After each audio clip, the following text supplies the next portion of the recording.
Welcome to Special Guest Thursdays on the Final Boss podcast, where legends pull up, the mic gets hot, and the community gets loud. Each week, your host Turbo the CEO goes live with game changers, thought leaders, and culture shifters. From raw interviews to the hottest trending topics, and real talk on community impact. This is where voices rise and stories ignite. So buckle up, press play, and get ready to level up with Turbo. This isn't just a podcast, it's a movement.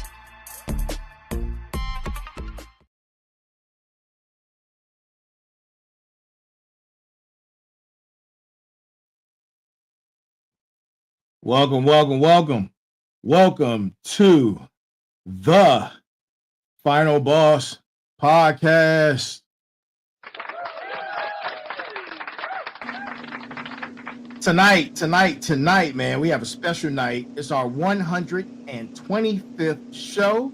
I say again, our 125th show, which is a means to celebrate and be celebrated. Look, I have a crazy panel tonight, man, full of all-stars in their own right, military personnel who took their career beyond the limits, right? They're highly efficient, proficient, super intelligent. These people are the definition of perennial greatness. And I'm here to bring them to you on this platform, the one and only Final Boss podcast. Let's give them a hand and bring it in, right? All right, man. So tonight, man, listen, what a show. I am here. And before we get started, man, and get into our guest, I'm going to introduce them in a minute. And before I get into our quote of the day, our brass tacks, we have some admin notes, and we're going to be quick because tonight look, the show's going to be long, so I'm going to get into the brass tacks in a second. Everyone out there, to the smarts, to the warriors, to the motivators, to my final bosses, and somebody is a ghost. They keep disappearing, but they'll be back. Thank you. Keep emailing us. Keep making sure you DM us. Listen, and go check out the new website, man. The new website is out there. It's www.thefinalbosspodcast, all one word.com. Again, www.thefinalbosspodcast, one word.com. Go check that out, man. You can leave us messages. You can DM us. And make sure you're following us. If you're not following, like, share, subscribe. Make sure you're following us on Facebook, Instagram, Twitch, Kick, LinkedIn, Spotify, man, YouTube. We're everywhere. And now that we're on Pod Page, we have our own website. We just expanded, and we're on 20 more different podcasts and social media platforms. So, boy, I got that out. Man, let me tell you. All right. Tonight's episode number 125. 125, people. 125. And listen, this is it's called Solid Voices Are Being Heard. I said, solid voices are being heard. You got me? Yeah, that's what I'm talking about. That's exactly what I'm talking about. And we're going to go ahead and get to the panel because I know they are waiting patiently. But, you know, I can't do it yet. I have to do the brass tacks. And tonight's brass tacks comes from General Douglas MacArthur. General Douglas MacArthur is bringing in the brass tacks for tonight. And here it is. Duty, honor, country. Those three hollow words inadvertently dictate what you ought to be, what you can be, and what you will be. From General Douglas MacArthur. Let's give it up for him. Let's give it up for him, man. All right. So, Our first guest is none other than my beautiful auntie. She needs no real introduction. She's been on here a few times. We have retired Colonel Camilla White.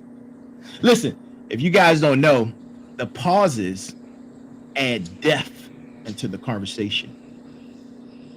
You can't hear who can hear me? I can hear you. Everybody hear me? Yeah. Colonel White, check your settings. Where's Miko? She's the ghost of the evening. Huh? What did you? I couldn't hear. What did you say? Somebody message Colonel White for me. I don't think she's I don't think she can hear us. Check your sound. Okay, so we have Colonel Camilla White, right? Followed by Colonel Malik Freeman, followed by Captain Jeff Brown, followed by Chief Warrant Officer Nikki Williams, followed by Master Sergeant Miko Reed, and myself, none other, the disabled veteran who's still in the fight. And that's our panel for tonight. How's everyone feeling? Feel good. Very well. Right. Feeling good. Good. Feeling Okay. good. Where's the ghost? I don't know where the ghost is. Where is the ghost, man? She said she We got can't kicked see. out. She said she got kicked out. Is she in the waiting room? I don't know. She's not. No, she shouldn't be. Oh, she's back. Okay. Okay, she's back. All right. So, Where real is quick. she? I don't know. She came in. She was out. She came back in. I don't know where she's at. Well, you know how we do in the military. We keep going. We keep going. Miss Marching. We Keep marching. keep going. And the army keeps rolling along. Listen to listen, Fighter Boss Nation, man. Look. This is episode number 125. I am the Final Boss, and I just told you guys where you can follow us at on all platforms. You know how we do it on here. No filters. We're bringing the best conversations to you. No sugarcoating. Just real talk and real people who've been in the trenches. These people have been in the trenches, and I'm not just talking metaphorically, right? This episode 125. When we first started this journey, I didn't know if we'd make it to the 25th, but here we are. Here we are, man. 75 episodes away from the glorious 200th episode, which will be around the corner since we're doing 4 episodes a week. And then, right? Wow. We're launching season 4. And we're marking this moment with something special and something necessary with this beautiful panel, which represents 150 years of combined military service. 150 years of combined military service.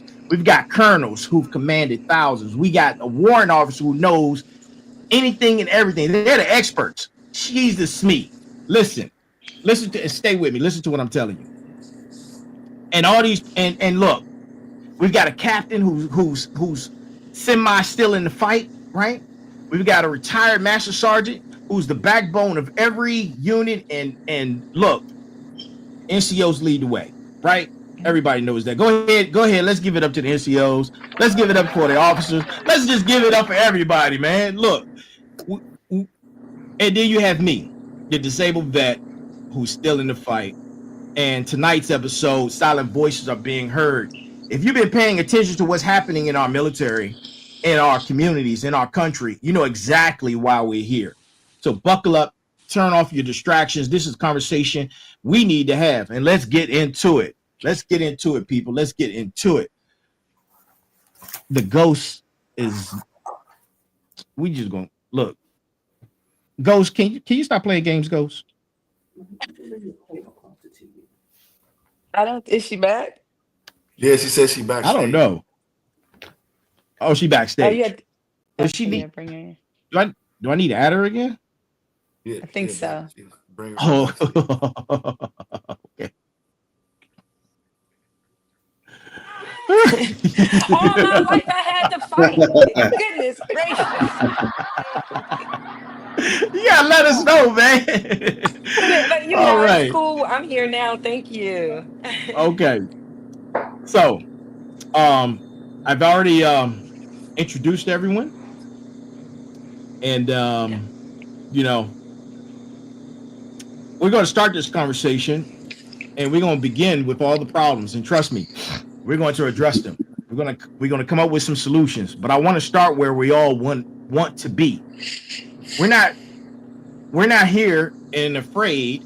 We're heading forward and moving forward, because hope isn't soft, a passive thing you wish for. Hope is strategy. Hope is looking at division and saying, nah, not on my watch. It's not on our watch. We're going to find a way forward. Every single person on this panel has built teams, has taken people from different backgrounds, different perspectives, different levels of trust, and forged them into something cohesive, something powerful. And right now, we are a powerful unit in this panel.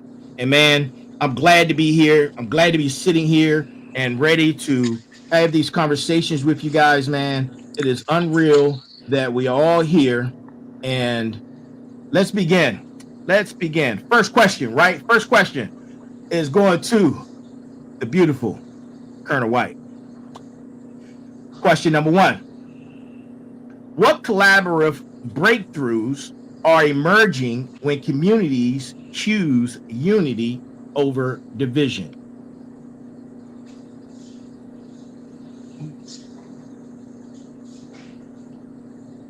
Can she hear me? Nope. Who is it? Colonel White. Colonel White. I don't think she hear you. Is she stuck? I don't know. What did you say, Malik? She can hear me. She can hear. Yes, I can hear you, Malik. I heard Jeff talking, but that's it. I can't hear anybody You heard else. Miko? Turbo. Can you hear me? Oh, yeah. Give me a second. can't hear Give me a Turbo. second. Let me. No, I Hold cannot. on.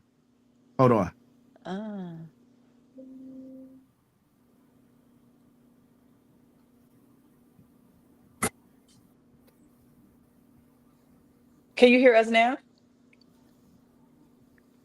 Colonel White, can you hear me? Colonel White, can you hear me? Yes, I can hear you. Colonel White, can you hear me? Can you hear So me? what's happening? We can hear you, but Turbo can't hear you.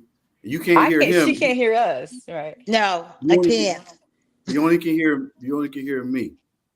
Yes. So that's something's off, and I think he's trying to log off and log back on. So that's what's happening. Yep, he tried. So we can repeat. We can repeat the question to her. He wrote all them. Yeah, but I think he's trying to. He's doing. Look. He's doing a Frago, right? What you think when people come together? You know, we unify. What you think about it? Yeah. You know, I think we're gonna be doing the Million Man March again, right? black. Can you hear me now? I Can you hear still me can't now? hear him. We can't hear you. Wow. Okay. Well, Man. do you want? Well, Well, somebody can read the question to her, and then she can. You can hear her though, right? I'm gonna read the question to Colonel White. Okay. Colonel White, you can hear me, right?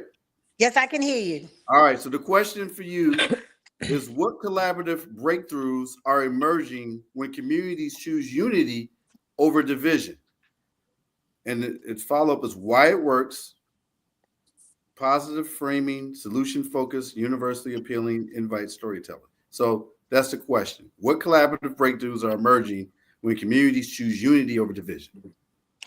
Some of the collaborative breakthroughs in the community when they realize that it's time for them to pull together as one.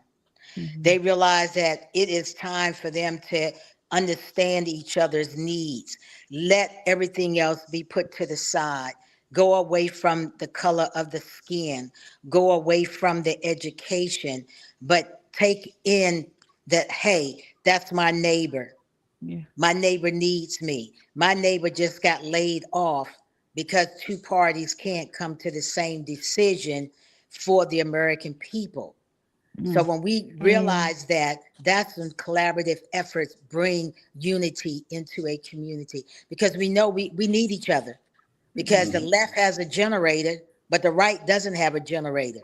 So everybody's going to go where? To the house that has the generator, because that's a house where everybody's going to need to gather to stay close.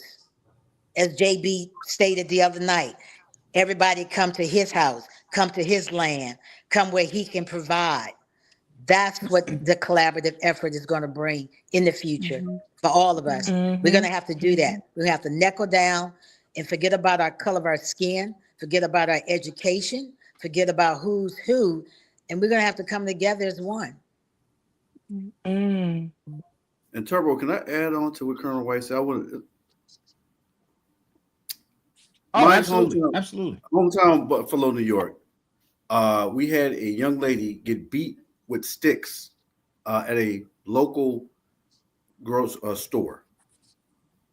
It was brutal. They literally, it was some individuals that were not from our country that owned a local store, and the word got out via social media of what occurred. And the next day, thousands of folks showed up at that store, and the police shut it down. Wow. I bring that up because the power of social media. We have technology now where you can reach across the world from your front room. So when thinking what Colonel White said, unity in the community, well, everybody came out and it made an impact, and those individuals were prosecuted. But if that social media platform wasn't there, that might have got brushed under the rug. So Turbo, what you're doing with your social media platform is providing an area for us to collaborate and give our story back and to build unity. And the last point I want to make is when we're going through pain, that's when people seems to pay attention. When everybody, that's when people come together, when it impacts their pockets, their bellies, or their bottom line. Right. So now the threat before, they messing with these people. They messing with the Latinos. They messing with the folks who different communities. Now they messing with black folks or different folks. Now we want to fight. And we can't keep talking about what Martin Luther King did, because that was 50, 60 years ago. But we do have to use the history lessons and apply it to modern times. And I'm going to stop there. Absolutely. What did they do? And I'm going to stop. I want to add in on. But you have to use history. You have to look at the lessons learned from the past, because the past really is your future. And you take those lessons learned from there, they're definitely applicable today, but it's how we use it today. We didn't have social media like that back then. We didn't have AI then. So we can take what he taught us, integrate that into AI, integrate that into the podcast like everybody's doing now, the one Dwight's doing out here educating the population. Because the educated population is going to make a better decision as they face things in life, like we're facing now. And because we're better educated than what we were then, we're able to utilize and pull forward a lot of the technology that's at our fingertips to help us as we go through this journey. Because it is going to be a journey for the world. And we're going to have to reach back at our lessons learned and put them on that placard today. And then go forward, because it's a lot out there. It is. It absolutely is. Thank you for that. And What is he saying? tell her I said I thank wanted you. to add to that. She He said, said, "Thank you, I Colonel wanted, White." I wanted to add to that. Go, please. Listen, I wanted if to you want add to to add, that. just add Just to jump in. But just jump in. yeah, I'm going in and out. But I wanted to also piggyback off of that. Something that is really not discussed because of, the way we're living in social media now. Everything is just so fast paced, right? Something that we Mm-hmm. kind of have missed that I do believe that collaborative breakthroughs and unity is trust. I think when you start to cross the boundaries and you build these collaborations with, say, the pastor going into the schools, the small businesses going into nonprofits, it starts to build trust. And you can kind of imagine a community, excuse me, bigger than yourself. And I think that is Mm-hmm. the important piece that we kind of lack. We don't have enough Yeah. trust because, I mean, come on now. It's difficult to trust when all of this stuff is going on. But when we start to collaborate, we start to see the people as human versus just a number. Yeah. Yeah, Oh So, man. and what I was wondering is Whew. why is Oh, it? wow, I'm missing the conversation. Yes, I'm sorry for you. Why I'm is it that sorry. we only have unity in the community when there's something that happens? Is it because there's lack of trust and we only Hmm. do it when we're forced to trust each other? Is that the reason that because it's on a normal day when nothing is happening, why can't it just be unity at all times? Why I'll is it tell when you there's a why. struggle or something happen? Yeah, and Let's yeah. hear and it. and and Conflict. I'll, I'll tell you who's why. who? I Oh, go ahead, just Jeff. spent the whole week at CBC, right? Mm-hmm. You got to be in a fraternity. You got the woman's thing. And back in the day, we used to do everything together. We got too many subcultures amongst Black people. You got to be, in a fraternity, in a sorority, and some sort of small subculture instead of us working together as a whole. And let me tell you, I realized that women communicate better than men. Women Oh, Oh, you can clock just touch. that. realized Clock that? You know what I That that. was mean? 48 years T. ago. That's when you go to church. Remember, the women was the backbone of our communication. They was the first internet, and I Hmm. think society has pulled the Black woman away from the Black man, and that's what I saw. I saw the woman's this, the woman's that, the woman's this. The guys was just kind of walking around like, "Hey, yeah, that's cool. Hey, what's up? We'll network." But the woman was having organized events. Everything was organized. I volunteered with the woman's WIC, which is the Women's Construction Organization. You know what I mean? There wasn't even a Hmm. male version of that. Hmm. So we got to get back together and not have to be in a subculture to be in a room together because we can't afford to. You know what I mean? Like we got to we have no leadership. African Americans don't have leadership right now. Well, Mm. to touch back on to what my aunt had just said, she just spoke of. Can you hear? Can you hear me now? I can hear you loud and clear. Yes. Oh, good, good. Right. Oh boy. Yes. The gang's all back together. Unity in the Yeah, community, man. ladies. Look at that. Look at that. Yeah, we went through Conflict that created trust. Oh man. You mentioned something very profound in your statement, right? And in that you mentioned, well, actually, Nikki, Warrant Officer Nikki, she mentioned something, and she mentioned why it take conflict or adversity for us to come together as a community. These moments right here, I like to call coming to Jesus moments, right? A lot of Mm-hmm. us are devout, faithful, Christian, or whatever your religious belief is. Some of us are part-timers, right? A lot of times when you're a part-timer, you Mhm. you go to Jesus or you go to whoever you're worshiping when you need it, right? Like the life is good, money is flowing, bills are getting paid, relationships is on point, and then it comes the conflict because it happens, right? Because as I always say, you're either in a storm, going through the storm, or coming out of the storm. So in any of those elements right there, you're running to pray up. You're running to ask for deliverance of whatever you're going through. So that's I call that the coming to Jesus moment, and that is exactly why we wait to the last minute to decide, you know what, it's time for us to come together. Meanwhile, the whole world is falling apart. But now we say, you know, it's time. Now is the time. But yeah, that was very profound of you to say that. Yeah. Anybody you got anything else or no? Okay, Yeah. all right. We need to throw big right. black family cookouts again and just everybody's involved. Hey, look, Like, man, family reunions too, man. It was very. The Black Caucus was very, very, very segregated. And I'm telling you, it was bad. That's interesting. Everybody was just kind of.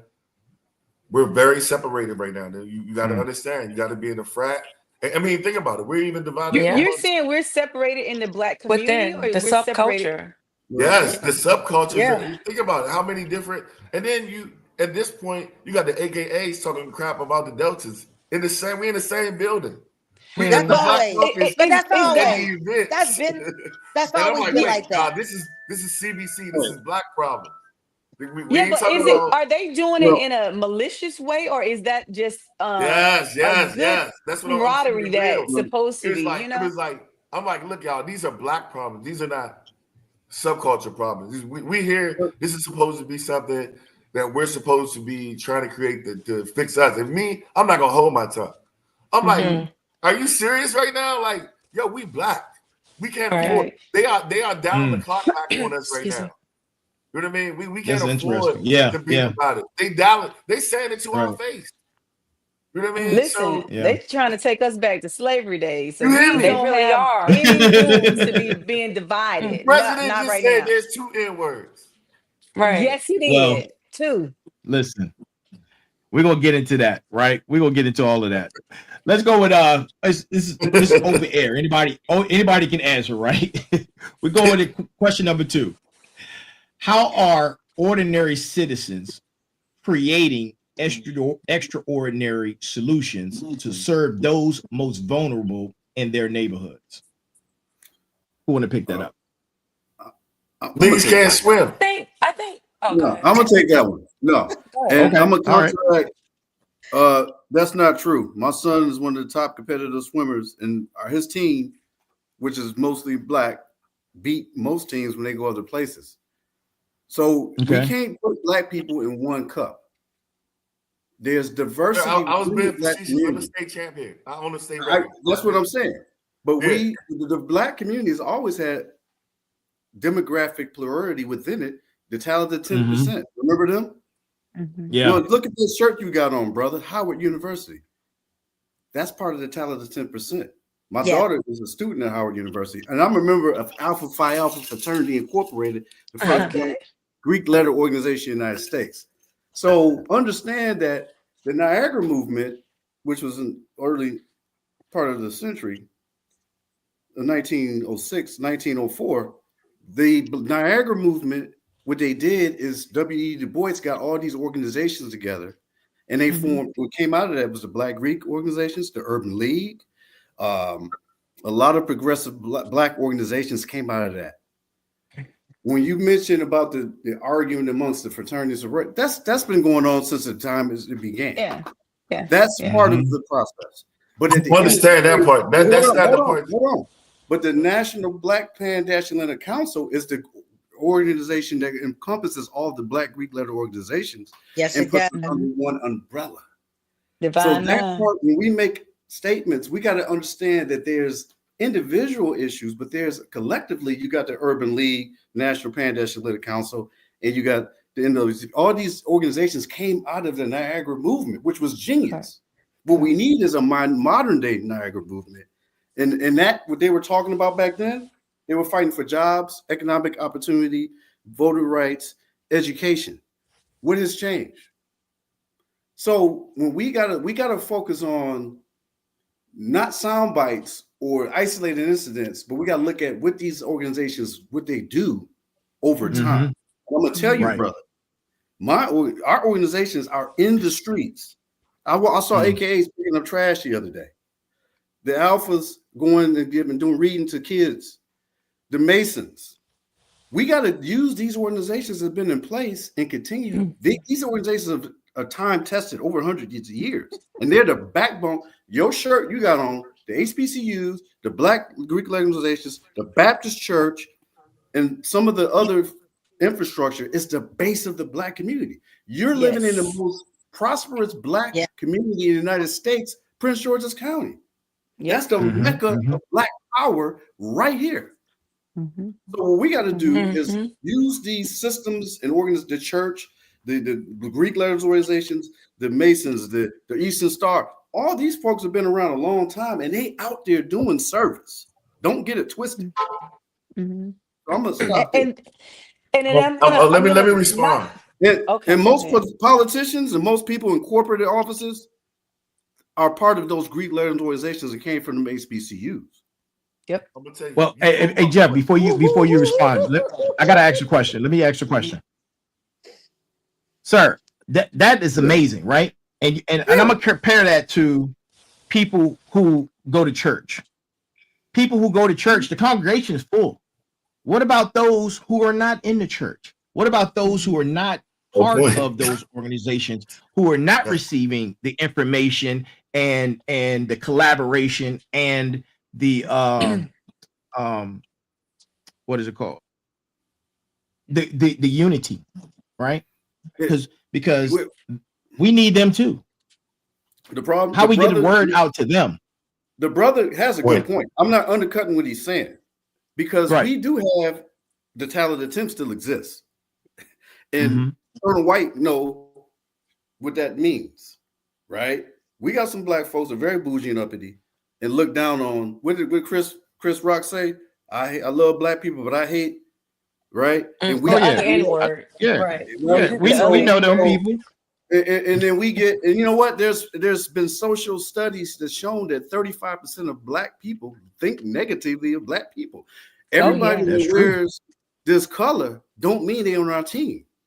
Amen. Amen. It's been that way since the beginning of time. But that's because they panned us against each other in the beginning of time. Yeah. They forced us the to biggest be threat in the against each world other is the to military veterans.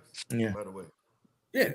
So how do we get all those groups collectively to work together to push the agenda, which is everybody needs a job, education, healthcare, right? Basic stuff. How do we start here? We start building systems here. I mean, we start right now, right here. That's how we do it. That's how we do it. I mean, that's how we do it. Because those are still the minority. Even though, hey Jeff, turn your volume up. Jeff, turn your volume up. Okay, even though we know about Black swimming and stuff, we're still 90% of the victims of swimming, of drowning. We're still 90% of drownings. So that's what I mean. Like, it's just, we're not doing anything. I mean, outside of, like, I've pledged and supposedly still online, but I'm like, we shouldn't have to do these things. I mean, we shouldn't have to be in a special organization. It should be like how I opened up my home. I literally care about everybody that I meet. You know what I mean? I shouldn't have to have pride in some organization because we can't afford to have to be in a special subculture to move forward. That's what I'm trying to say. And so,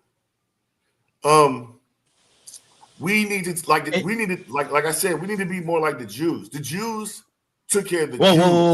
Whoa, hold on. You can't use those words, bro. That's shadow bandits. The Jews is a race? Yeah. I'm saying it. I'm telling you, man. No. Good catch, Dwight. Good catch. Look. After the Holocaust, the Jews said that they was going to take care of them and they wasn't going back. I was speaking positively of them. And they came up a way so they never went back. That's why they running everything. And we need to be the same way. So, but you know what? There's a key element in that. There's a key element in that you just mentioned. They came together. It's organized. That's what I'm saying. We need to be organized as a people, as a community, as we're all on this journey together. And it's coming together, and it's coming to a head. And the head, right, Everybody sees what's happening. It's in the air. All of it's going to come to a head, right? And there's going to be a point where we all come together, and it's going to be right there. If you get what I'm saying. I'll tell you, because if you at a party and a girl will say, I was just at a party the other day with Taurus and Nelson, and there was some AKAs and there was some Deltas there, and the girl was like, "No, I'm not in a sorority." They was like, "Oh." Yeah, well, that's They just walked yeah, and But I that's just don't think that sisterly means love, that though. They don't mean it. They don't mean that. Correct. That is nothing but Nah, sisterly it went a love. little too far. You know, Yeah, because that's I am a Sigma Phi side to my heart, okay?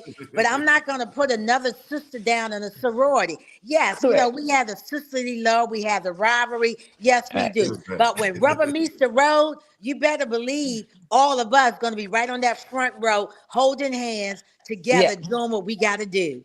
I hope so. And I think it's just like friend groups. You know, when you're at a place and me and my friends, we're together and it's another group of Black friends together, that doesn't mean we don't like each other. That means that you just got little pockets. But when it's time for, like you say, the rubber to hit the road, we all out there fighting together. I don't trust that. Yes.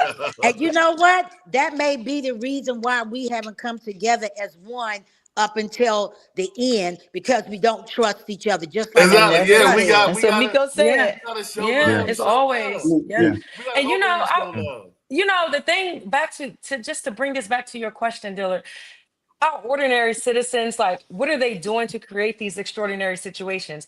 They are acting without permission. Ordinary citizens, they have their feet on the ground. It's grassroots. Yeah. They see Yeah. their Yeah. neighbor. If Yeah. they go, it's an empty refrigerator. They see a vet that can no longer get a ride to their appointment. Like, these are the people. And then if they start acting, it creates a ripple effect in the Yes, it community. does. And that is how they become extraordinary, because they're not Yeah. waiting for permission. Yeah. They're acting. Absolutely. They're the solution Absolutely. for that community. Now, if we can get that on Yep. a greater scale, then we have something. But right now, Yep.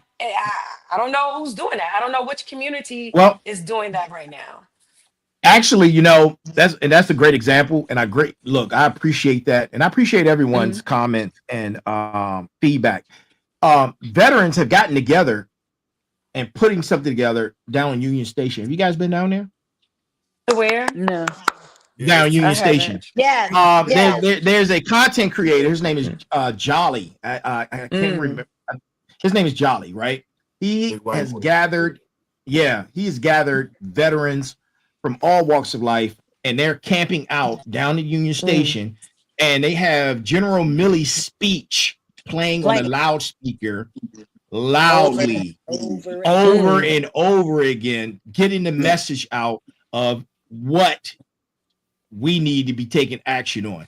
And he's playing it right in front of the National Guard soldiers, right? Playing it right there in front of the National Guard soldiers. So there are examples of it, and in my opinion, that's extraordinary work. And he and his team have put together collaborative efforts, and they're going against these movements. Wherever the National Guard is being deployed, they're going where they are going. And people are making donations to his organization, which allows them to travel and do the things that they're doing to get the real message out. So I applaud him, and I applaud you guys, man. Great collaborative effort. That brings me to a thought. Is then, if that is the case, is this something that is taught? Because, you know, when we're in the military, when you first go in, you don't know anybody, but you are taught to, this is my brother on the right and left of me, and you have their back no matter what. So is it something that's learned to be not to be ordinary? And then as kids, we teach our kids to be nice, be kind, be friendly. Most of us, we try to at least. So maybe it's not something that you just wake up one day and you're like that. Maybe it's something that's taught. You're taught to be that way. Because right now, today, anybody that say I'm a veteran, for some reason, I feel like I have a connection with them. Like, you are my brother and my sister. Yeah. Those strings attached. We just gonna look out. Exactly. I think camaraderie is taught. Camaraderie is definitely taught. When you wear the uniform, you have a clear understanding that your first purpose is to defend this country against foreign and domestic. That's you got me spitting General orders over here. Yeah. So when we're in uniform, anything can happen. You know, you might be going to combat in the back of your head. That's why you're wearing a uniform. Whether you went to join the military for better skill set, get a pay for college, whatever your reasons were, running from what was happening in your community, like me. So, not necessarily running, but yeah, in that tense. When you have those elements, your battles is left, right, front, and rear, and you know that you guys are training together. You're getting smoked together. You're getting disciplined together. Yeah. You know, if one F's up, everybody F's up. It's that creates camaraderie. That is taught, and you're right, Nikki. As veterans, every time I meet a veteran, I feel like we're family. I know that this person is, no matter what their skin color is, we are in it for the same fight. So, man, listen. Anybody want to answer that well, and that's what blacks have lost. We have that struggle. But there's a reason for that, Jeff. You know what the reason is, man. It's orchestrated. Come on, bro. You know that. Yeah. From the beginning, from way back in slavery time, they have pushed us against each other. You know, that's why they go back to crab. They talk about us like crabs in a barrel. You know, that's a negative connotation. Every time I hear it, I kind of cringe. But they taught us that way. You know, but you know, Colonel White, men in front of us. You know, we can't. That's what's wrong with us. We have got to get beyond that. And we have got to pull together. Yes, you know, we're all veterans. We're all taught camaraderie. We're all taught that if I'm in that foxhole with you to my right, you got my back. Yeah. But our kids aren't taught that unless we teach them that. Correct. Yeah. Correct. So Absolutely. Everything starts at home. If you're not taught that at home, when you walk out your front door, you're not going to execute it out your front door. Yeah. Right. Yeah. So everything we have to begin at home. Yes. If the parents don't teach the kids color, they don't grow up color. My mom and dad didn't raise me color. Yeah. Okay. Yeah. I didn't experience a color thing until the Army bracked me to Huntsville, Alabama. Redstone Arsenal, okay? You want to talk about okay? So, you know, because I wasn't raised that way. But it was an eye-opener when I got to Huntsville, Alabama, without a doubt. But you want to share what year that was? oh my God. Oh Lord, it was 2011. I bracked to Huntsville, Alabama in 2011 from Fort Belvoir. The mass joint. Okay.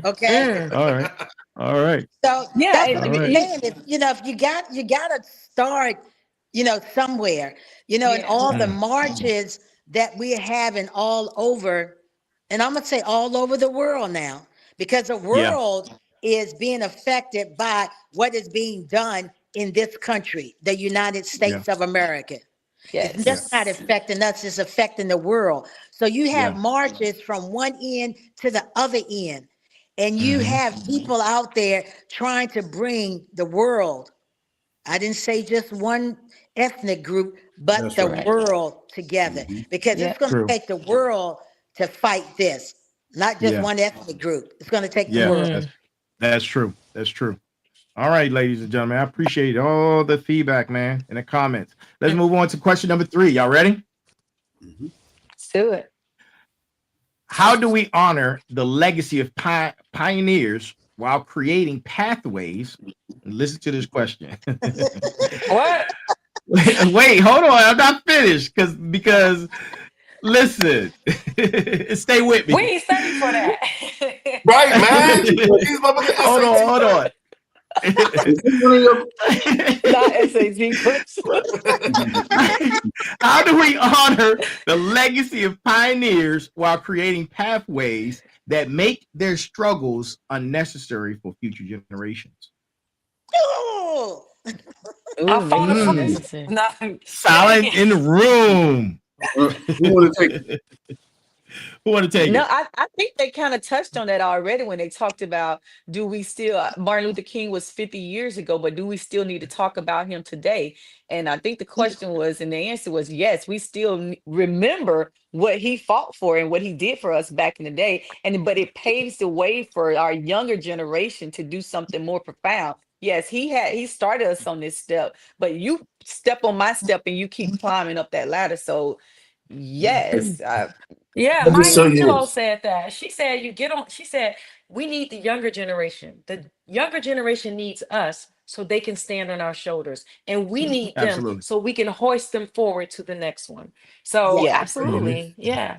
I Yeah. I I I I do this to everyone that I meet. I do some speeches. I have a nonprofit, and I talk to these leaders, and I say, "Hey, when do you think Harriet Tubman died?"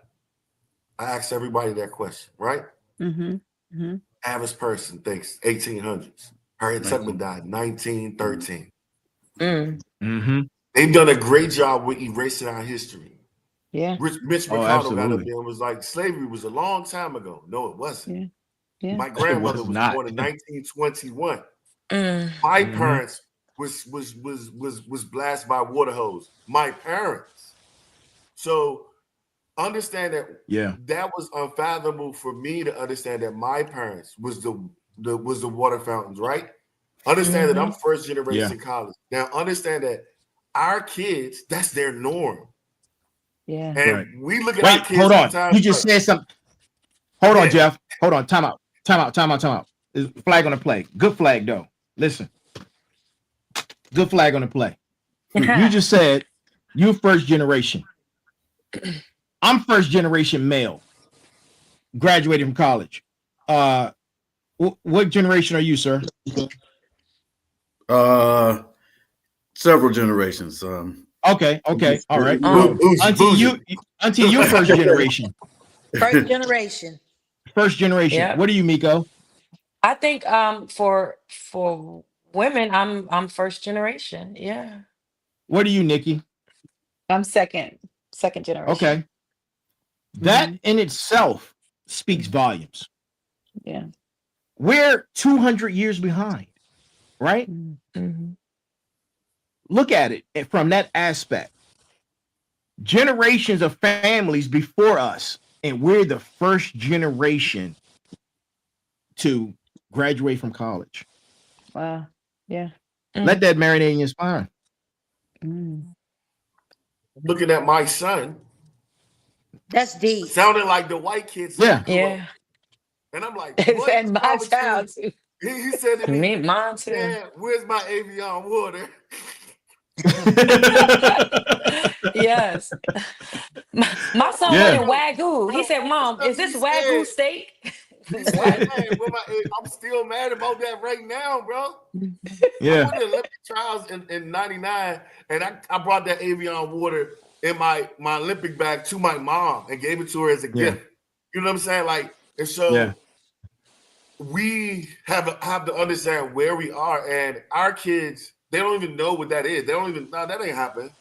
That ain't happen. I remember when Disney flicked the wand and made the color appear. I thought that my mother and them grew up and it was black and white outside, bro. You know what I'm saying?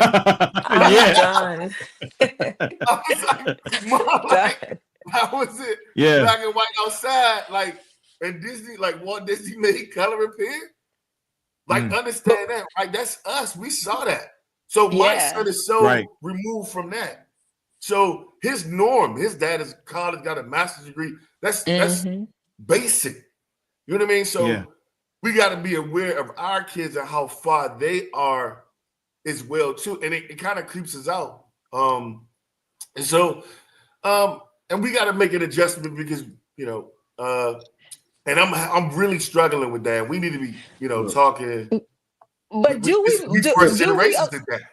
do we allow them to forget what slavery was like? Do we allow them to take it out of schools and no longer teach history about what our ancestors had to go through to make they're us be where trying to we are do, today? so We don't But we allow shouldn't. them. They did it. We didn't Yes, allow they did it. it. but We fighting we for still it. can We're have fighting. we still have a responsibility ourselves to Teach our continue to. kids. Yep. Absolutely, we have to teach our kids ourselves, because when Yep. our kids go to school, yes, Yep. they're going to learn what they learn in school, but you also still have to parent when they come home as well. You Yep. can't expect the teacher to do Absolutely. everything. Absolutely. So Yeah. no, I want my That is kids to correct. know about slavery. I like you, my mother was They picking need to. cotton in the fields. Yes, exactly. Yeah. She needs to know that Yeah. there's a struggle that allowed you to be here today, not that you just got this easy street where you can drink Avion water whenever you want. Absolutely. Man, Right.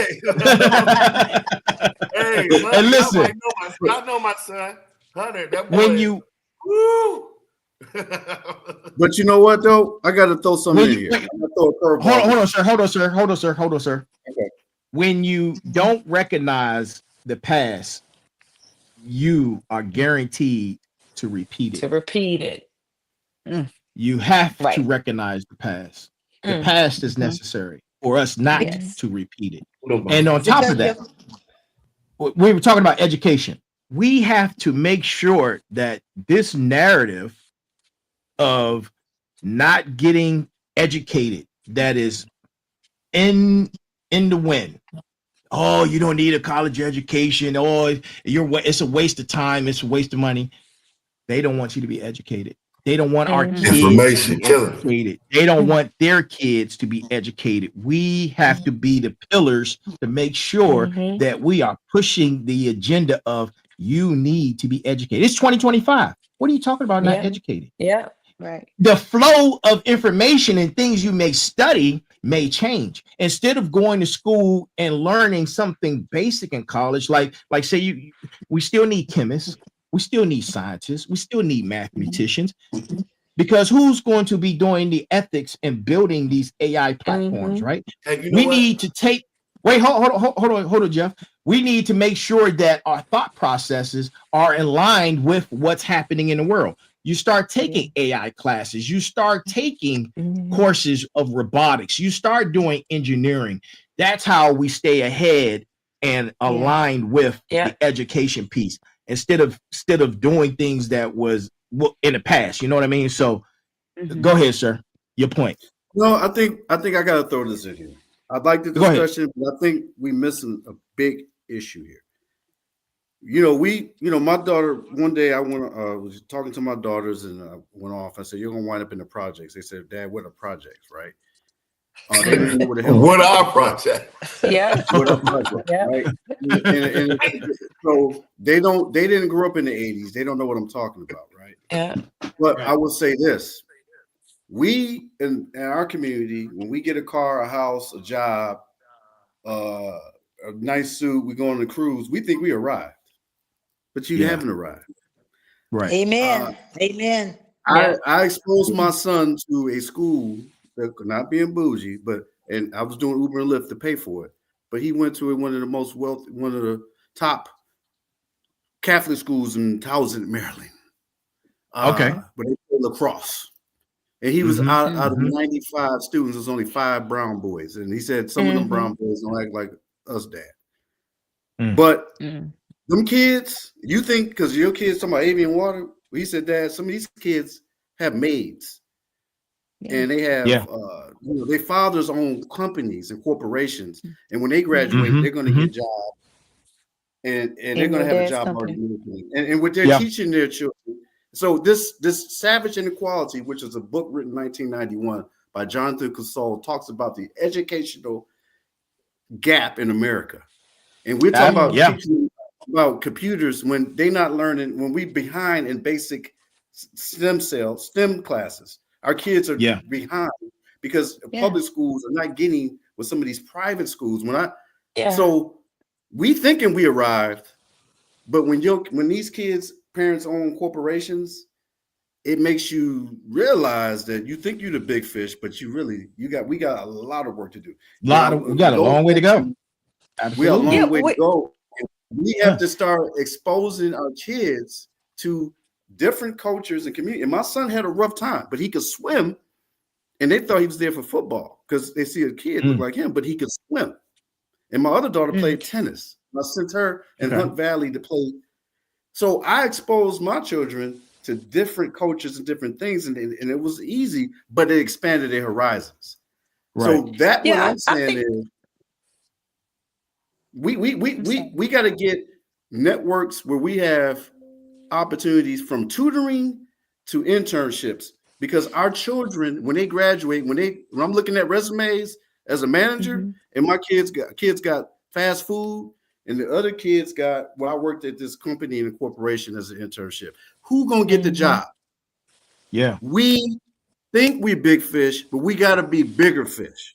Right. And there are there's a lot of Black companies and corporations out here that we have to tap. Now, I want to say this last statement. Black folks in America generate over $2 trillion a year. If we were a country, we would be 14th in gross domestic product in the world.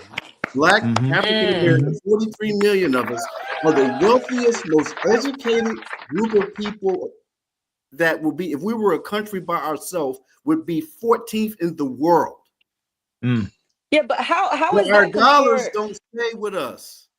How is that compared to the white people though? Because you got your kids at that school and you work extra to do that, but the white people that's there, the 95% of the school that's white, they don't have to work extra jobs to do that. So we kind of at a disadvantage of being where they are on that same level. Yeah, we can shoot it and do this, but at the end of the day, when your son walk in and a white boy that went to a public school that got half this education as yours, they walk in and they're sitting at the table, who do you think they're gonna get a job to if six of the people on the panel is we know that already.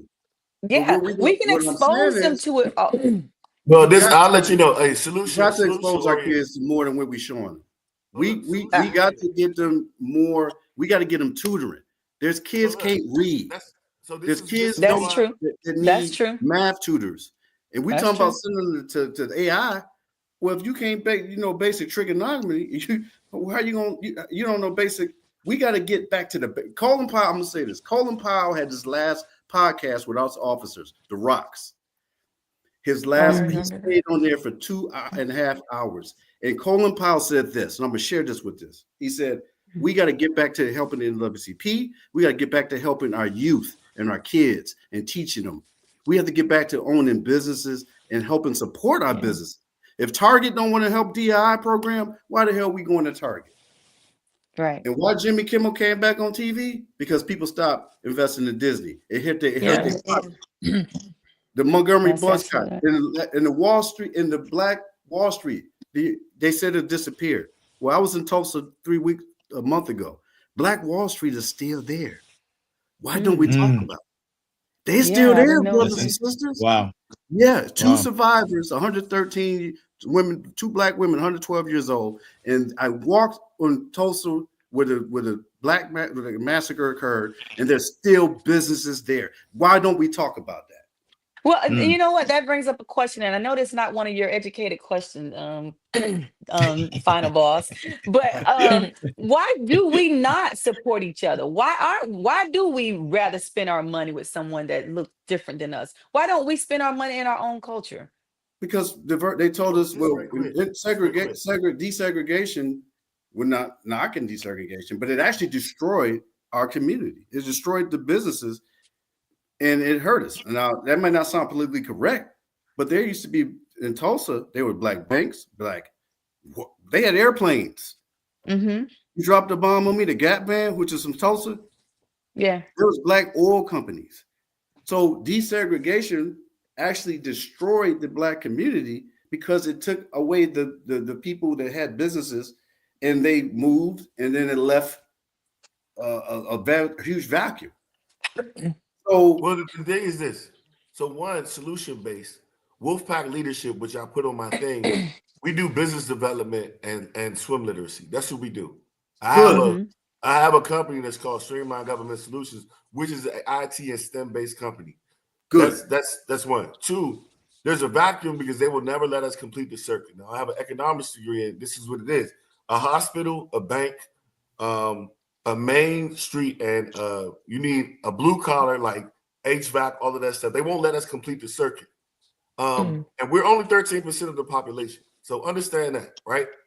13% That's of the what they population. tell us. No. But we're 70% of the prison system. It don't matter what. That's what they tell us. Those statistics. If you don't know anything about statistics, this last election would tell you that numbers can be altered, right? Yep. That's not my point. My point is that I understand what you're saying. If you divide that number in half, right? You divide 14 in half, you got 6%, you got 7% women, 6% men, 50% of black men have a felony. You're only working with 3% black men. We got to work with them. So we got to know who we're working with first so we can move forward. Let's know our numbers.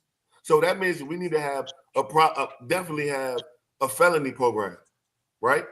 And then we got to have not waste all of our time on these kids that are crazy, but deal with the kids that are half good. You know what I mean? Because we spend a lot of resources on the kids that you got to go on the street. Get the kids that just need a push and not need to be dragged out in the street and, all of this extra stuff. And that's what I found in the system. That's why I go to CBC and all of this stuff. Those are the kids that fall because they go to school and they fail and they got to college, but the help is not there for them. Well, the help is for the kids that are really like, you know what I mean? The D student, but the C plus student or the B student, where we can actually save them, those are the ones that we need to work with them because they just need a push. But what age though? What age do you start? What grade do you start doing that? 70% in the prison system. We're not 70%. Those are off. Those are very off. Felonies. That's not true either. We see that's How about this? Relations like that. Those are not accurate numbers. Oh, hey, bro, look. I don't know why. See, this is the problem. If we say numbers like that, we shooting ourselves in the foot. I pull these numbers up all day. I do it all day. Brother, those numbers are not accurate. Especially can't be the same with the trillions that he said we're spending. If we can have the 14th largest country in the world with the money the black people spend. That's real facts. Those are factual numbers. Something is not adding up. The math is not mathing. The math is not mathing. And look. We have to get back on target. Look. Let's get back. Her question. Go ahead. Are we over police as black people? Are we over police? Of course we are. That's all we got. That's what I mean. You in the weeds. We talking about what's the problem? We're over police.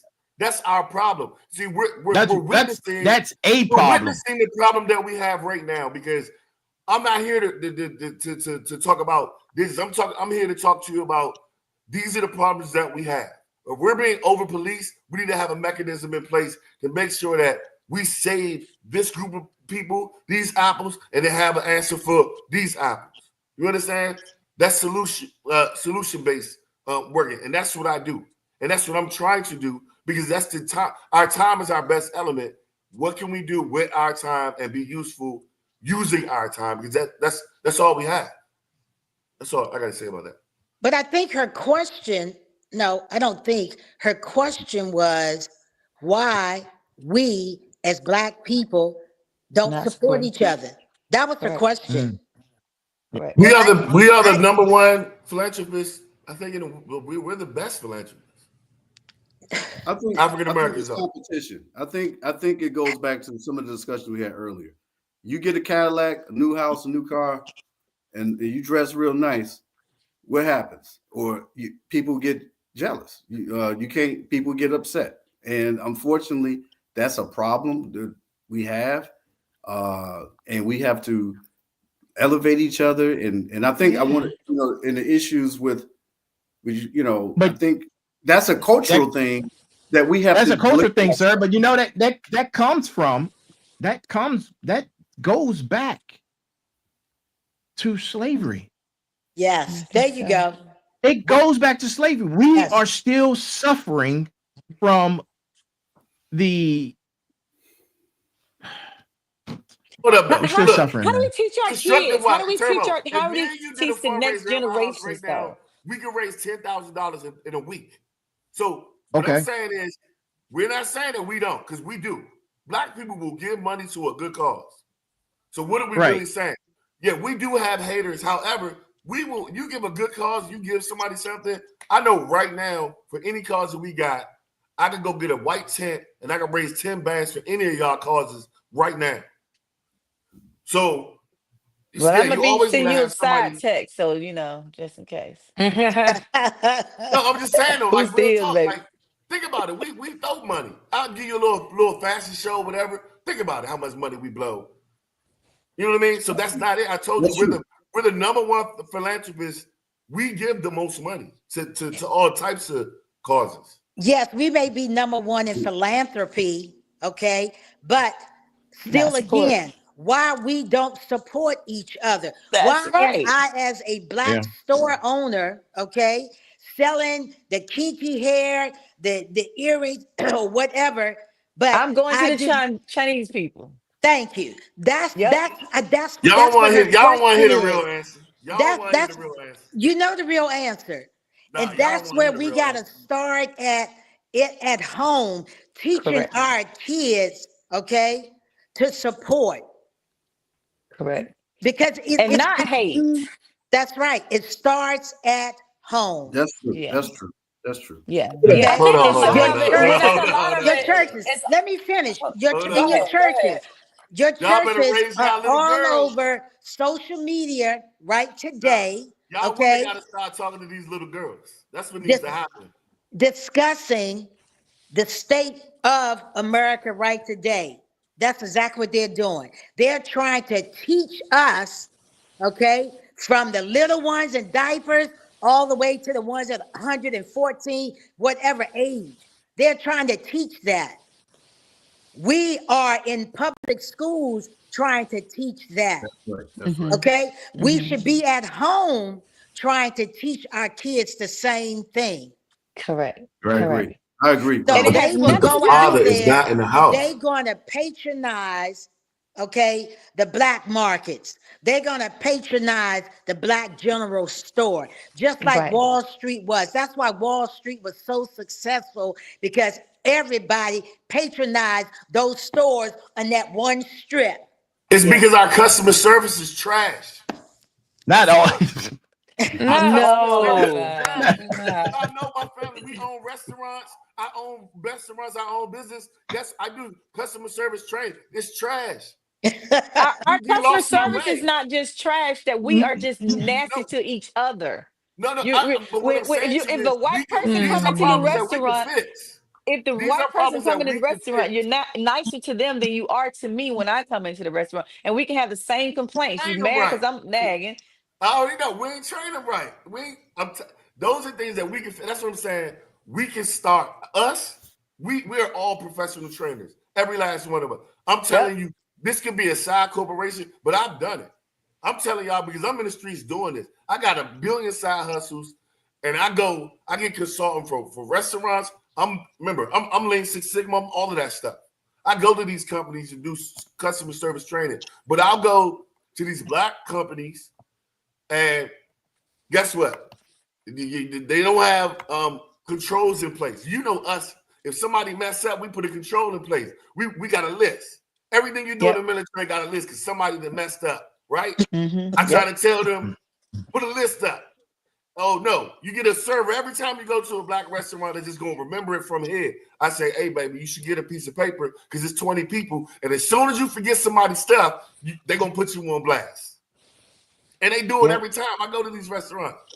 But these are things that we can start. But we didn't have any result. We just complain, but we don't have no result type based conversation. CBC was all complaining, no result oriented conversations.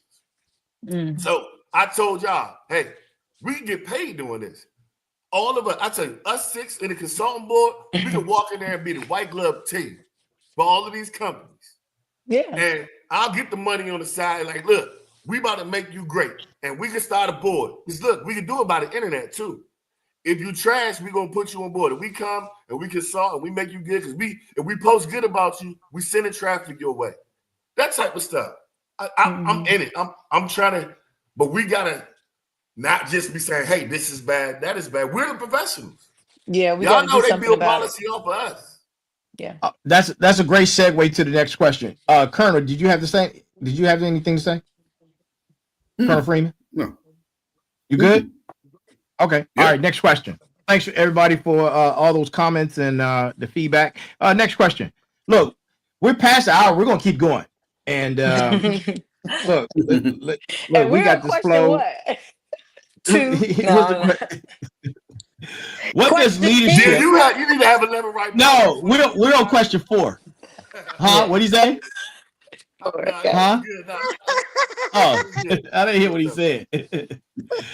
What does leadership? I said this is a segue to what you were saying. What does leadership evolution look like when merit transcends gender? And how do we accelerate this transformation across all sectors? Who's gonna take that? I don't think We're all leaders in leadership here. Who's gonna take it? I don't think leadership has a gender role. I don't think leadership has a gender role. I think back in the day, we looked at the men to be the leaders, but as time moved on, they realized that women were great leaders as well. So, hey, I think we the same across the board. So we remove that leadership gender thing and just talk about leaders. Yeah, I agree. I think that would look like maybe a boardroom or a command center that doesn't say who fits the mold, but kind of says like who has the most talent, the most skill set, the most insight, who's most valuable. Like when we look at people with those skill sets, soft and hard, I feel like that's how leadership can evolve instead of just like, I got to fit this. This person has to be in here because we need this person to fit this mold. Like if we looked at what they brought to the table versus who they were and how they looked, maybe that's an evolution that can lead us to, the end game, what we're trying to get as a community and unity. That's just my Well, thought. I give an example. Wait, hold on, Jeff. Those comments you guys just made were great. They're perfect, even in a perfect world. But guess what? We're not in a perfect world. And right now, the way things are going, they're showing us that gender supersedes merit. That's proven with the presidential race. Well, and I can say this. I've been to MP school and I had a sister and all of this stuff, right? I did a lot of high speed stuff. However,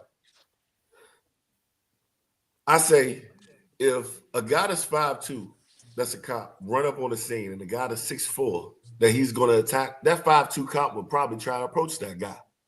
You know what a female cop would do? She going to use her resources. She going to call back up. Yeah. She going to tase him. She going to mace him. She going to call SWAT. She going to use her resources because like just testosterone can be a deficiency to a certain point. Just imagine this. You sit and you watch a movie with a woman. A woman will put that movie apart 10 times faster than you can. It happens to me all the time. They're like, hey, that person right there about to do X, Y, and Z. So I think that any leader or any person that comes up and does not have an feminine mind in the room, does not believe in winning, and is just they have an antiquated way of thinking. But that's what we're talking about. It's an antiquated way of thinking. The speech the other day was that was at ridiculous. Quantico. I'm not even going to address that. That's what I mean. So that's what we're talking about. Exactly. I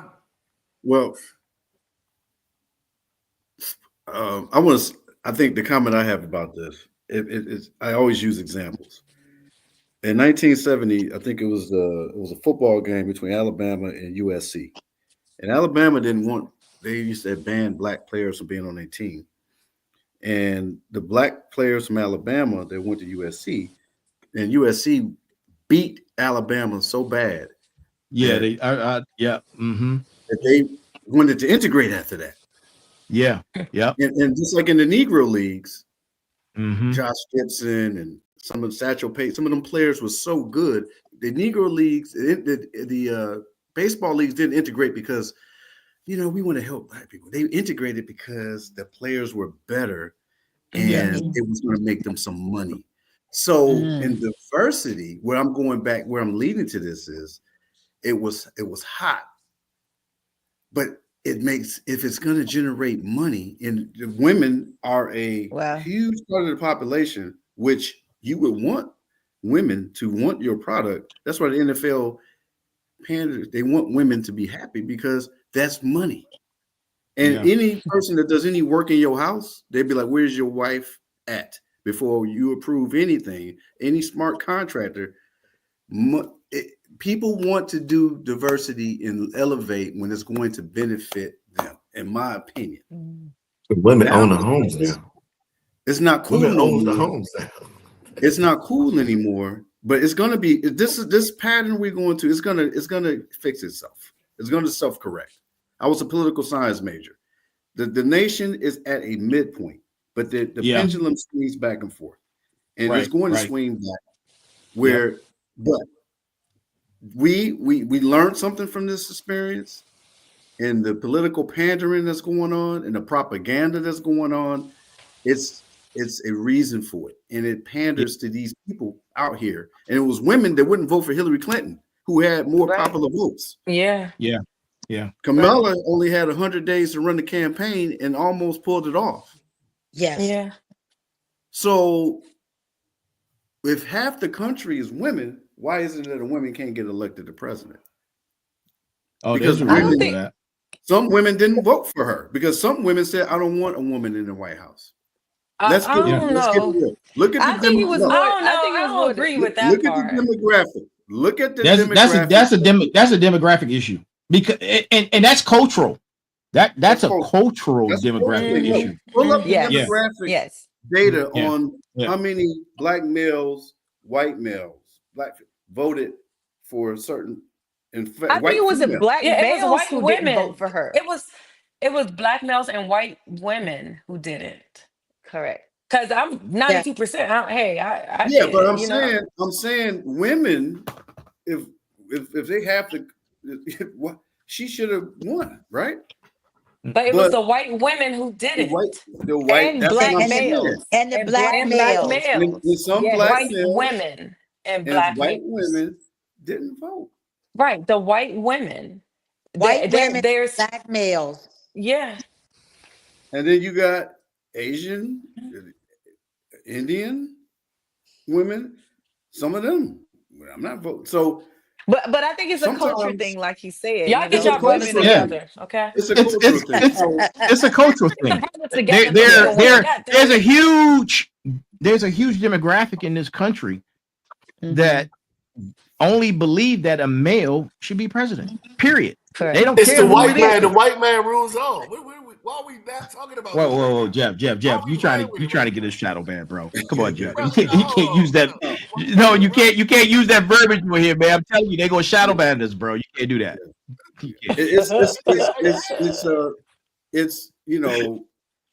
In Great Britain, they had a woman. You use your phonetics, bro. Go ahead, sir. I'm sorry. Yeah, I'm just saying most major, like Germany, Angela Merkel, Great Britain, Margaret Thatcher. Right. They've had women executives and prime ministers around the world. Right. So it can be done. So that's what I'm saying. It's a cultural thing, sir. It's a cultural thing. So, but I'm a segue to say that diversity it's not just, it's diversity because it's more revenue you can make when you have more people that can spend and buy. And the economy is built off of spending. 80% of the economy is built off of spending. Right. And the chairman of the Federal Reserve said, black unemployment dropping, black spending drops, it hurts the country because we spend money. We're just spending. One month, 2 months ago, You just mentioned something I want to add. 2 months ago, 300,000 African American women lost their job. Yes, they did. Yeah.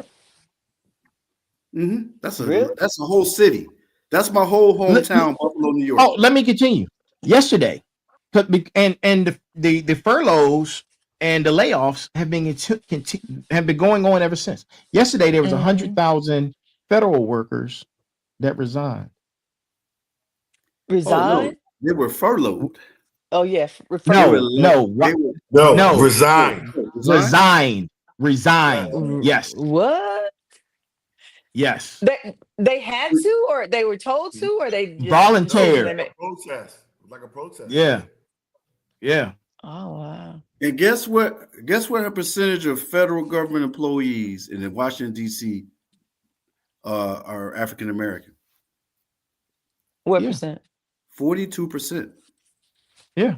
So when you attack the bureaucracy or the government workers in the D.C. area, you're disproportionately impacting African American. The Prince George's County, which is how many of y'all live in Prince George's County? Raise your hand right now.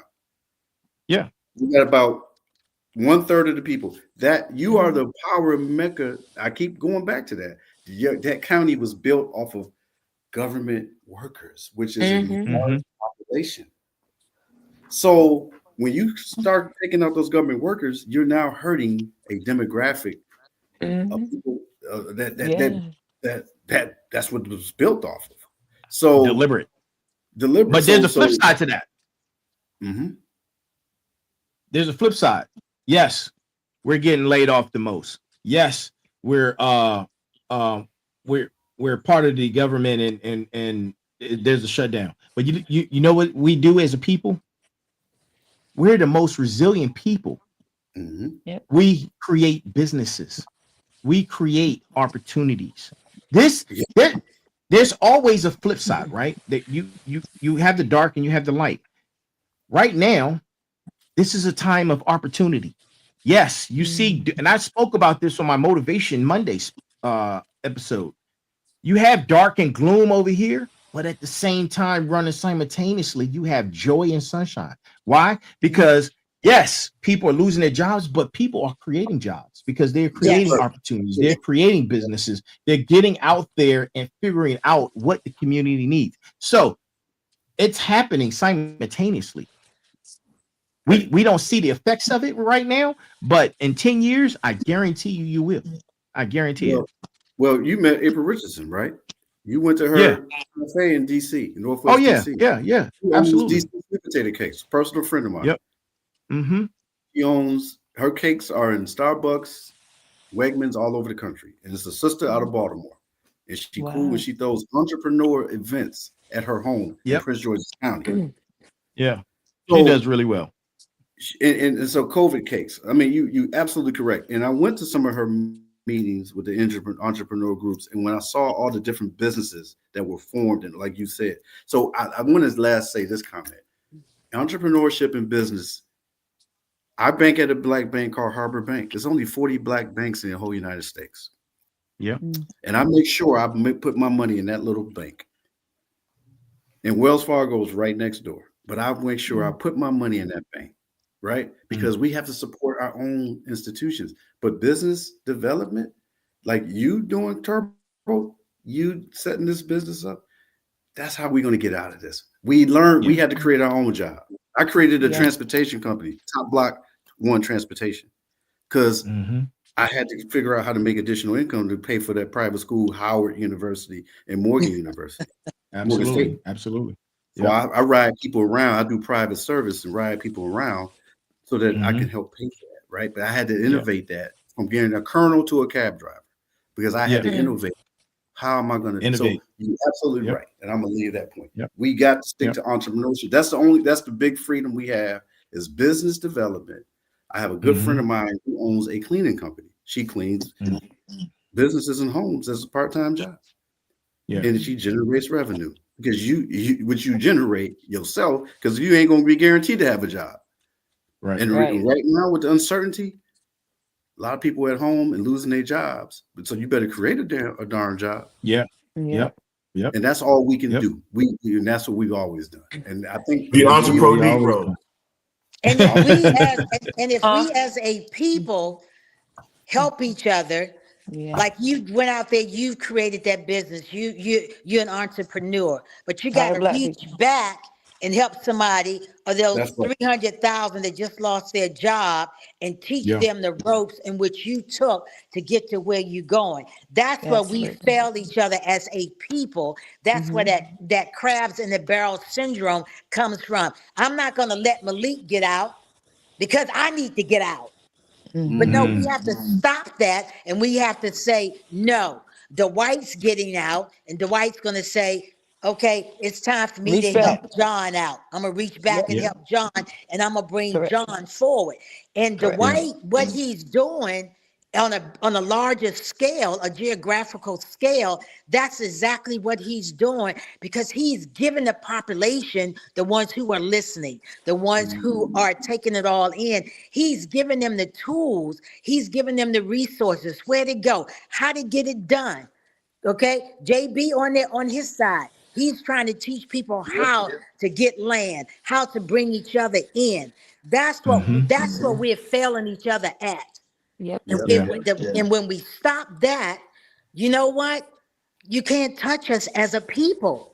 Right. Well, Colonel White, we are resilient. We are resilient. You put me in the room Yes, when I was Lieutenant Freeman. You put me in your office. You was Big Colonel. Everybody knew not to play with you. And you took and sat in there for 3 hours and went over my op order, and you went over everything. I never forgot that. And I became one of the baddest op order writers ever. Wow. And I never got to thank you for that. But That's reaching back. That's reaching back. That's what you was about. And I always told you, I used to watch you in them briefings, and I was like, man. And you would just, so you provided that leadership, and you inspired all the people I taught behind me off of what I learned from you. I taught numerous logisticians are still in that building. Off of what you taught us. So it goes back to the leadership, mentorship, coach, guidance, teach and educate, reach back. And that's what Colin Powell was saying before he passed. He said we got to reach back. So I think that everything that you guys are saying is amazing. I think to bring it back to like the ordinary people, because we are not ordinary people. Like nobody in this, we are not ordinary people. How do we reach the ordinary person? Because of the structural inequalities, because of the lack of access to resources, because of the lack of access to knowledge, because of all of this. Speaking of being, when I was in the Army, I went back to these high schools and I mentored them in poetry, but also in life. Like, what are you going to do after high school? That kind of thing. Right. Yeah. I think that all of these businesses, these concepts and these, thought processes, if you all have them, like the links to where's the information, like I would encourage you to drop them in the chat so that people who look back at this can say, oh, they talking that ish, like that good-ish, but also they can back it up, because this is where you can go to get information on land, or this is where you can go to get entrepreneurial create a product. information. Because we don't have, a lot of people do not have access to generational wealth. A lot of people do not have access to how do I start up? Because that money that they have left over from the government shutting down, like they're holding on tight to it. So like, how do we get them to see beyond their zip code? And I'm eager to offer information, and I'm eager to look at the links that you guys put in the chat so I can share it. Y'all can actually type in the chat and put links in there if you want. You just type in the private chat. You can do that. Yeah. Not in the private chat. I think Turbo, we got a follow-up meeting. We said that absolutely. No, this is the first of many to go. Are y'all ready to close out, or we can continue? How do y'all want to carry it? I think I'm getting sweet. Don't give me silence now. I think we need to do a part 2. If I make the decision, we're gonna keep going. I think we just make sure we do a part 2 to follow up on the good senior NCO Okay. said. She made Yeah. a good point. Like, where do we All right. help Absolutely, all this yeah. information? I'll say that look, we need to create a product, and Yeah. like I said, I got the space and I got the time for it. We could do a meeting, we could do a bonfire, woo-howl at my house. We do a meet and greet or whatever. I'm and down. y'all invite each one, bring like 2 or 3 people. You know what I'm I'm saying? down. And I'm telling you, like we can get this done because I've been waiting for this. Yeah.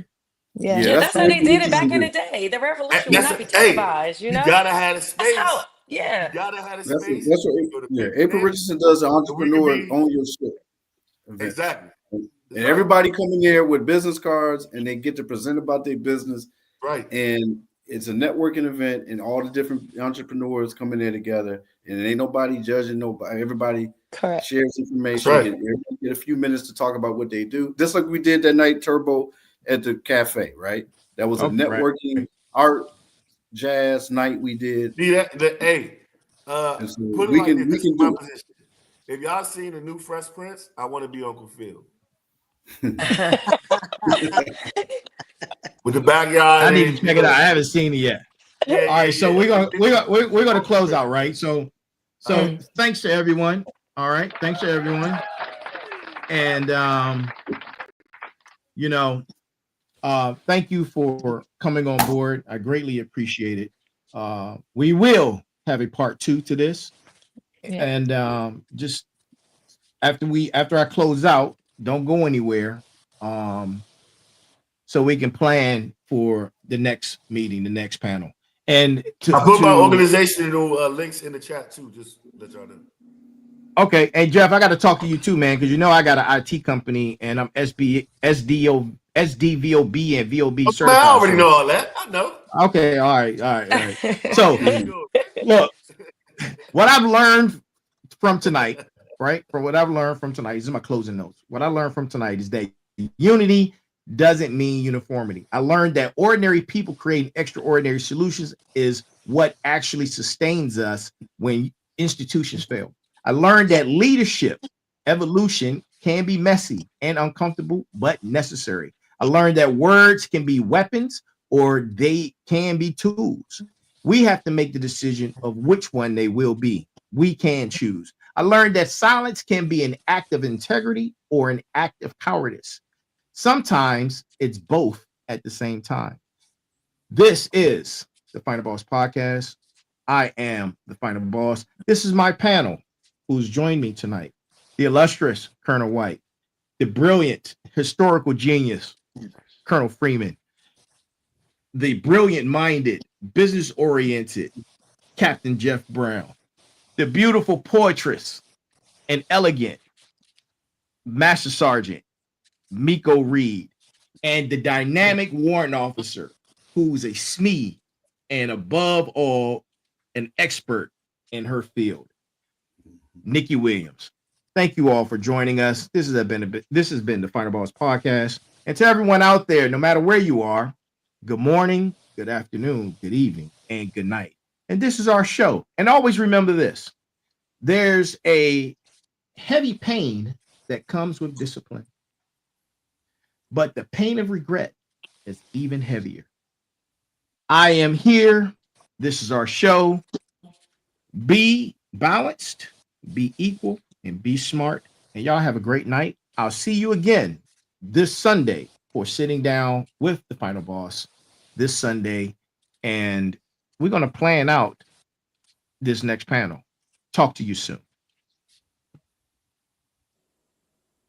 3 seasons in, and we're just getting started. You've heard the whispers. You've felt the shift. Now it's time to face the boss. Welcome to Season 3 of the Final Boss Podcast, where every episode is a power move, every guest is a game changer, and every Tuesday, a tech takeover, and every Monday is motivational with special guest Thursdays, and Sitting Down with the Final Boss Sundays, hosted by Turbo the CEO, the architect of insight, the voice of the underground, and your guide through the glitch. Plug in, lock on. This is the Final Boss Podcast. Season 3 starts now.